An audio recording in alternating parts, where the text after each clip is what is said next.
Our next work of art is another Cori.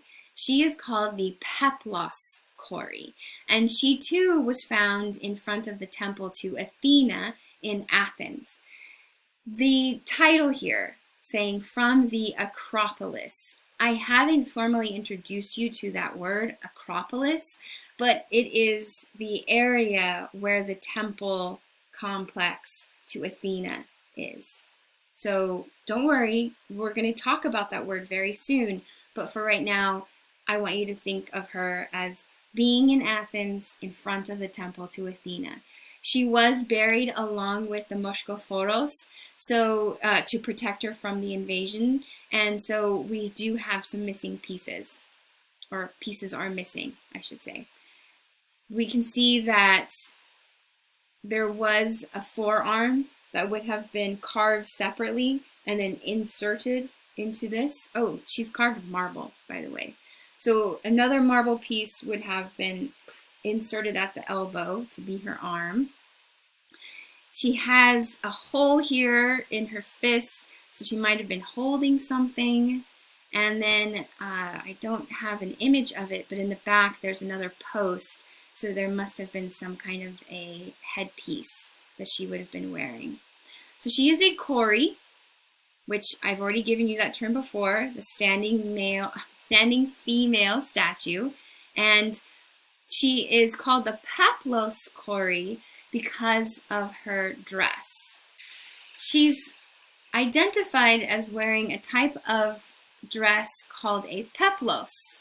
Now, if you are interested in fashion, then you can make, and Halloween's coming up, you can make a Peplos using a big, large sheet, any kind of large piece of fabric. A Peplos was usually made of a heavy wool fabric, and it was a large rectangle. You would fold over one side of the rectangle, and then you would attach it to your body, resting over your shoulders. And you would use pins, some kind of a decorative brooch to hold it at your shoulders. And then you would tie it at your waist. And then after you tie it at your waist, you would kind of, poof it up, zhuzh it up in the front to create this drapery. See that? So that is the typical costume or dress of Greek women at this time. And that's what we can see here. Art historians trying to identify or analyze this figure, we can see that she's wearing a dress, and there are ties at her waist. And then we have that overlap that we would see in a Peplos. So she's given the name Peplos Cori because she looks to be wearing a Peplos, right? Her hair, it falls down on either side over her chest in these beautiful black ringlets. In fact, it looks red because, well, the oxidization of the paint has rusted them. But we can see that she had this black hair, and then she has these big, bright eyes. The lips are painted still. On her gown, we still have remnants of the pattern that was painted on the skirt. So that's not dirt or damage. That is the residue of the paint that would have been on this figure. Her hair is done into an intricate, elaborate crown on her head. And I have this one here because based on the detailed statuary and paintings that remain, we have a better understanding of the kinds of elaborate Greek headwear of women. And you can see them here. I include this because I know that some of you have asked me about hair and fashion in the ancient world. So these are all elaborate hairdressing of Greek women. And she's got these long ringlets draped over the sides of her shoulders. And she would have been placed as an offering in front of Athena, most likely whatever she was offering as a gift would have been in that arm. So think of her as having had her left arm out and then indicating, or the way that the joint is, she probably had it out forward, and then maybe in her hand she was holding or presenting something to the goddess. Maybe in the other hand was another element of this gift. Let's make a comparison of her with our previous Kori, the Lady of Auger from the Orientalizing period.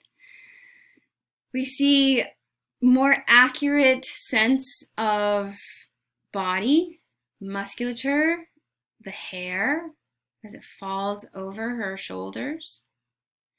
I love her forearm, the roundness of it.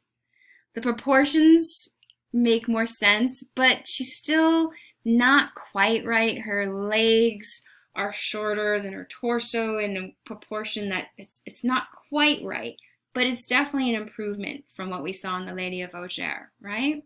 Her face, we see a better incorporation of the eyes into eye sockets. We have those cheekbones, we have a jaw, her ears seem to be set into a skull. She has this very lifelike quality to her eyes, right?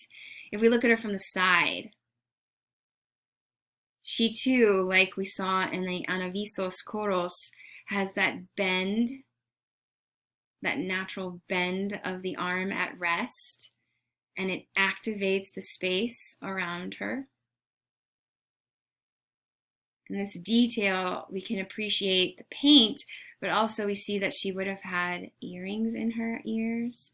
Look at the lively smile, the archaic smile of this young woman. So we're seeing great advancements in comparison to the past. Another interesting element of the Peplos Kori is that recent scholarship suggests that she isn't a Kori, that she may be the goddess herself, that she may be a portrait of a goddess, because closer analysis of the paint and of the costume that she wears shows that she's wearing more than just a peplos. And so recent, or I should say more recently, art historians have suggested that she is a goddess or maybe one of the high-ranking priestesses.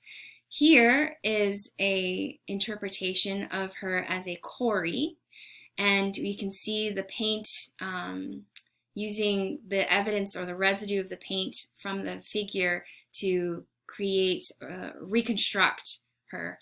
This is what she most likely would have looked like if she was a Kori in offering in front of Athena.